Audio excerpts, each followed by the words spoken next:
واجي بريبا تاريخ عصب أيا صائب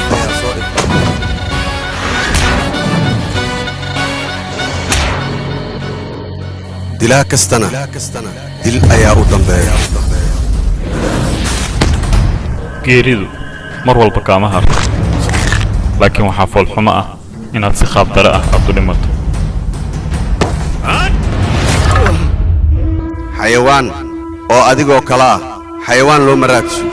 laakiin dadka waxaa ka soo dhaxbaxayo mid xayawaannimada adiga aad taqaanid kula yaqaano isaga ayaana nolosha kugu xiriirinayo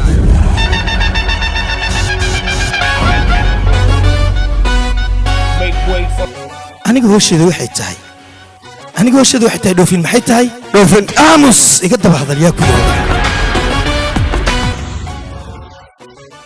wariyaa hooy rag iswaalaba waxaa la yiri waabiyaa hela ii sheeg bal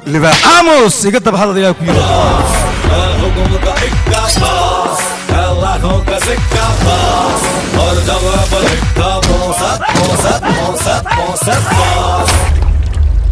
kakan iyo kuleelba